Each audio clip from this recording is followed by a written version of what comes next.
What is going on, guys? This is EK1 Gaming here, and today's video we're bringing you the best news you're gonna hear this month, and that is all the information about what time you can download Outriders, when you can preload it, how you can preload it, hacking and cheating, how they're going to deal with it, and also future patches and changes that are coming into the game. So be sure to hit that like button if you find this helpful. If you want to help support the channel, hit the subscribe button, little notification bell.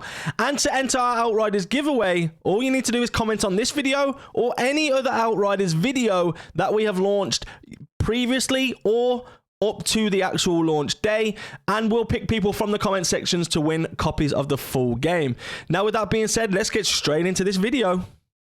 So I know what you're all here for. You're all here to see the launch times. What time can you download this game? Well, they have kind of staggered the launches a little bit. So let's take a look at the preloading and launch timings now. And the preloading for Xbox is actually available today, the 25th of March. You can preload the game on Xbox.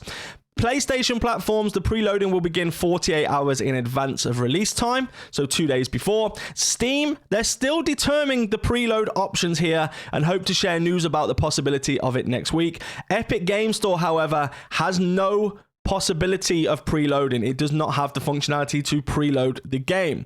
Now, launch times, these get a little bit confusing, but they are rolling midnight unlock for consoles. So basically, consoles, Xbox and PlayStation, will unlock at midnight on April the 1st. So that means like nighttime, the 31st of March for your specific country. So every country at midnight, you will get it. For the USA, that means midnight Eastern.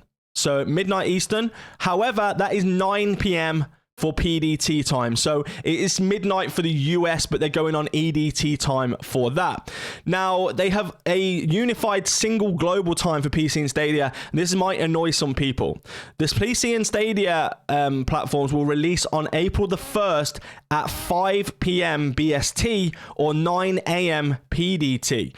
Meaning, yes, that's right. If you're in the UK, it's around 16 hours after everybody else, so PC will be delayed. Now, the reason for this, we got some clarification, is because basically they have to have more staff on hand, you know, to support the the launch day issues and stuff like that, and that's a good time for them. And also, if they do it all digitally, it would have been all at the same time, but because they're consoles, you know, they have discs and stuff like that, the stores will do midnight launches at some places if they're not locked down. So it would confuse things if they wasn't allowed to launch at the same time across the board. So it makes for an easier launch. Now, these platforms can only release at a single time globally. This is due to how their stores are set up. So it's not just down to the Outriders team. This is down to Steam as well. Now, there is a countdown, which we put a link in the description below so you can check the countdown for the specific region. And basically, they're just saying the same again. Square Enix has been carefully chosen this time because, you know, it's the maximum amount of support and partner staff on hand to deal with any launch day issues. So to go along with the launch, they have actually implemented some changes to the game. So some changes from the demo to the full game, some fixes, some patches. So they go on to say lots of demo content bug fixes, including, for example, mods on some legendary weapons not working properly or not triggering properly. We all knew that was a problem. They're doing some balancing changes for various items, mods, enemy stats, loot drops, and then basically saying balance is an ongoing process. You know, they have learned so much from the play tests and the demo. However, they're going to still continue to learn more from launch so they can keep an eye on the balancing of the game, which I really think is a good thing to do. Crossplay will no longer be in beta, and it will be on by default. You know, we had to turn it on in the demo, but this will automatically be on. Now, PC players will be able to add cross-platform players that they have previously played with to their friends list. Consoles will receive this functionality through a future patch, which I'll tell you about in just a second. But please note that if you turn crossplay off, you will not be able to automatically matchmake with people who still have it turned on. So you'll only get match made with people who have it off. Even if you're all on the same platform, you won't get put in the same team. Now, direct inviting should still work, though, if you do have that dilemma. Now, DirectX 12 will be the default on PC, and that's good for me. I always use DirectX 12. They have also added a quick mark functionality to your inventory, something which I have been screaming for so long because my R3 button is about to fall off. Now, this will allow you to mass mark all items based on their rarity in 1 or 2 button presses, rather than needing to mark items individually. So if you want to get rid of all your greens, you just click it uncommon and delete everything. It will literally just delete all uncommon. Same for common, same for rare, etc. So they have also improved the cover system. They've also improved the travel voting system. And they've added information about internal cooldown mechanics for mods to their description to help us out when we're looking at those mods. Now, on top of that, there is a post-patch. So when we download the game, there will be a patch. Hoping that this one will be before the game is downloaded, but they said it might not be before the game, so they just want to give us a heads up. Now, there'll be many bug fixes and improvements with a particular focus on the latter sections of the game, so the end game. Now, there'll be performance improvements for pacing, stuttering that was observed during the demo, camera smoothing improvements for cutscenes, it takes away that horrible shake, and the cutscene dialogue frame rate improvements as well will be included in this. Now, the PC cutscenes will have the option to choose from 30, 60, 90, and 120 frames per second. Xbox Series X and S, and also PlayStation 5 cutscenes will be locked to 60 frames per second, not the 120 that you can get out of it. Xbox One and PS4 will remain locked to 30 frames per second. And on top of that patch, they will be looking to release a second wave kind of post-patch, which will come a couple of weeks after they hoping to get all of this implemented. Now, this is their intentions for the patch. They could add more things to it as well.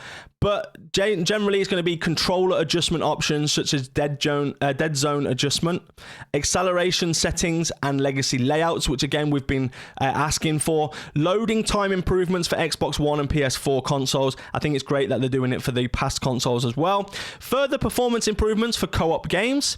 Cross-play friends list and invite system across all platforms. So basically, this means, across console, what we spoke about earlier, PC players will be able to do it straight away, but console will have to wait for this patch to be able to add friends from different platforms using their Square Enix members account. Now, there are bug fixes, including, lure collectibles bugging out on second characters, which we knew about, and the lists will continue to be built out as they progress through the launch. So basically, they're going to keep an eye out. Anything that they pick up during the launch, they will implement. Now we have some great news. This is item restoration for players who lost their legendaries.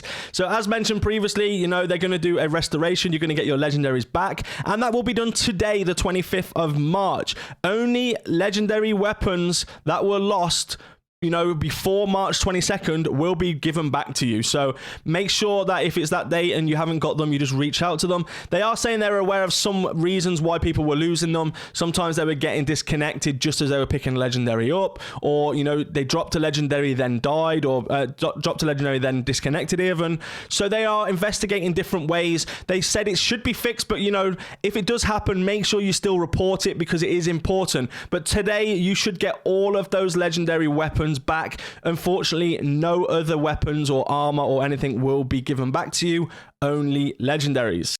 And with that being said, if you pre-ordered the game and you're going to get the Hells Rangers info, then basically the Hells Rangers content will become available via your stash for anyone who owns it. So this means that even if you progress through the story without it, you will not miss out on acquiring it in the game. So you're going to have it in your stash. But please note, and this is important, that this gear is level locked to level 10. So you will need to meet its requirements by achieving level 10 or playing on a certain level boost in world tier before you're able to use it. So basically get to level 10, then you can use it. If you played the demo, you'll already be at level 7, so we're actually not that far behind it. I really think it's good that they are doing it level capped, so people are not just waiting then cashing it in at the end and having it even more powerful. But I mean, you can, it's good. It's something to do at the beginning of the game. Now, this next thing is pretty good, and you're definitely going to want to look at this, and it's their policy on cheating and hacking and how they're going to handle the people that actually cheated and hacked in the demo. So since the demo launch, it's been a hotly debated topic, so they wanted to provide us their perspective on it and their policies. So basically, at the time when they reached around 2 million players on the demo, they only identified 200 players who had clearly cheated. So in percentage, that's 0.01% of players cheated on the demo.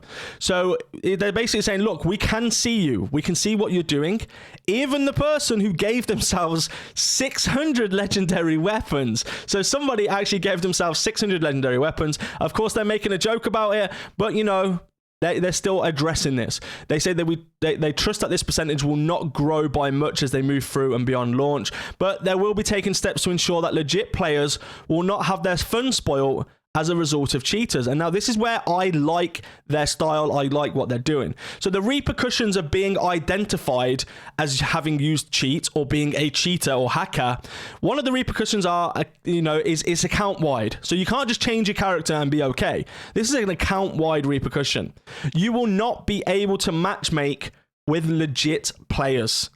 That is one major thing I think is incredible.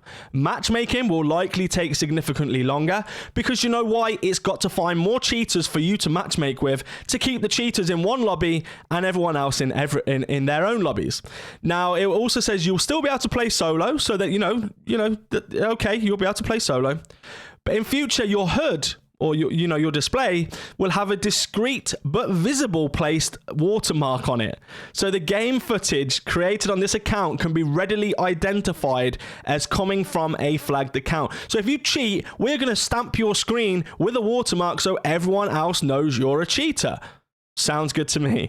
All accounts will be checked for evidence of cheat use on launch day.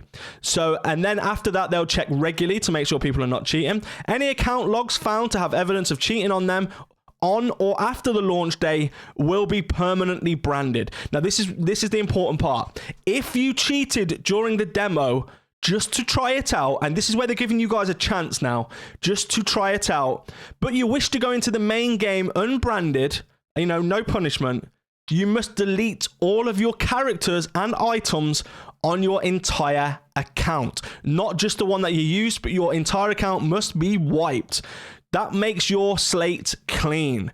You should not carry over any progress between demo and main game if you previously cheated but do not plan to do so in the main game. This is where they're reaching out and saying, look, if you want a second chance, have a second chance. Don't cheat. Delete all of the stuff you got and we'll leave it at that. But if you do it in the full game, well, we're going to brand you. So guys, thank you so much for watching this video. That is all for today. Be sure to hit that like button, hit that subscribe button, and I'll see you all on the Outriders full game. We'll be streaming it every single day. So take care, everybody. Stay safe, and I'll see you all next time. Let's go.